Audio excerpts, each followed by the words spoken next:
Doctor APJ Abdul Kalam महामानव जीवन पर्यंत अपने राष्ट्र की उन्नति के लिए सचेष्ट रहते हैं।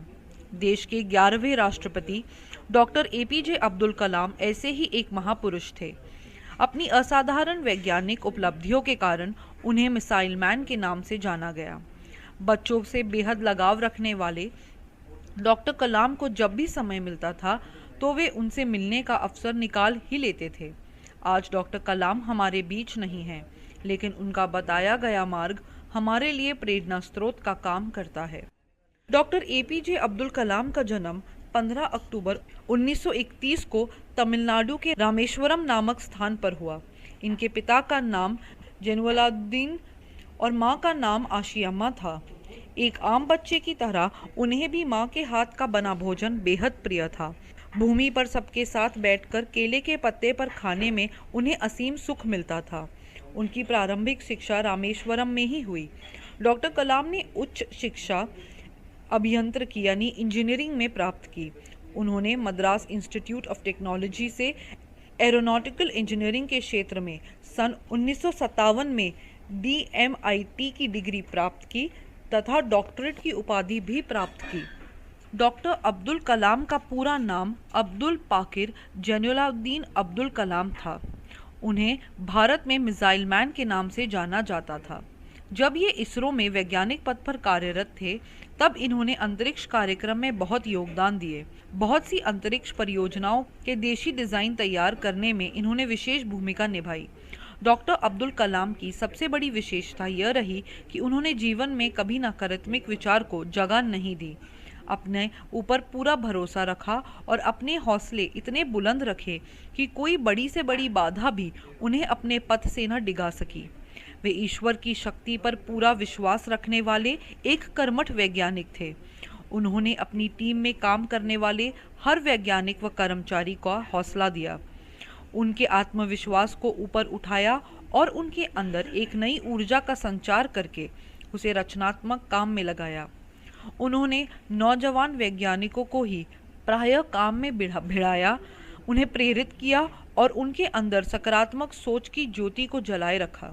डॉक्टर कलाम का कहना है कि मैं जीवन में सफलता पाने के लिए इन 4 बुनियादी पहलुओं को ज़रूरी मानता हूँ: लक्ष्य निर्धारण, सकारात्मक सोच, मन में स्पष्ट कल्पना और उस पर विश्वास रखना। सन 1998 का वह दृश्य याद आता है जब प्रधानमंत्री अटल बिहारी वाजपेयी, रक्षा मंत्री जॉर्ज फर्नांडिस और वैज्ञानिक डॉक्टर एपीजे अब्दुल कलाम परमाणु बम विस्फोटक से पहले सेना की टोपी पहने पोखरण परमाणु स्थल तक पहुंचे थे। इस परमाणु परीक्षण को इतना गुप्त रखा गया कि अमेरिकी सैटेलाइट को भी इसकी भनक तक नहीं लगी।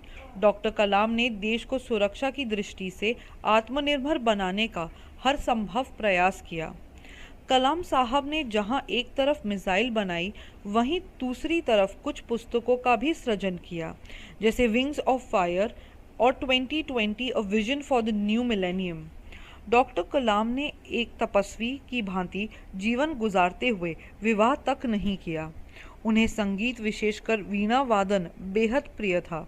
साथ ही उन्हें तमिल कविताएं लिखने का भी शौक था। बच्चों से उन्हें विशेष लगाव था। राष्ट्रपति पद संभालते समय उन्होंने बहुत सी स्कूली बच्चों को राष्ट्रपति भवन में बुलाया था। यहाँ अब तक के इतिहास में पहला मौका था।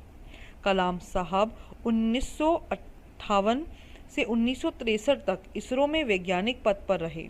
सन 1963 से 1982 तक DRDO में डिफेंस रिसर्च एवं डेवलपमेंट लेबोरेटरी हैदराबाद के निदेशक रहे। इसके बाद वे रक्षा मंत्री के वैज्ञानिक सलाहकार के पद पर रहे और इनका दर्जा कैबिनेट मंत्री का था।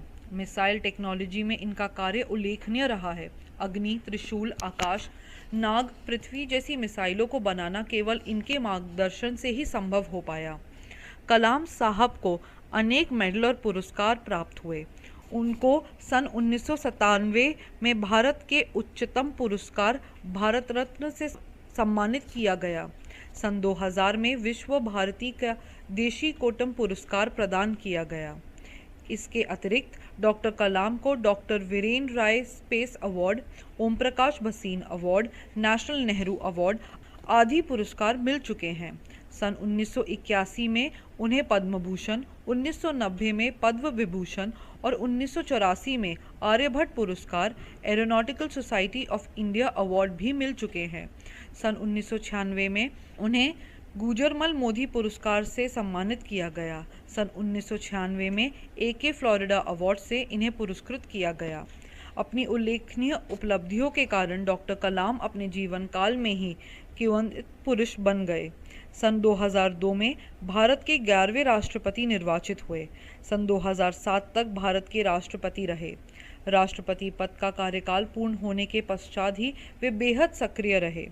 सन 2015 के जुलाई मास में वे Indian Institute of Management Shillong के व्याख्यान देने गए थे। वहीं 27 जुलाई 2015 को उनका निधन हो गया। डॉक्टर कलाम द्वारा बताए गए मार्ग पर चलकर हम देश को प्रगति के पथ पर अग्रसर कर सकेंगे।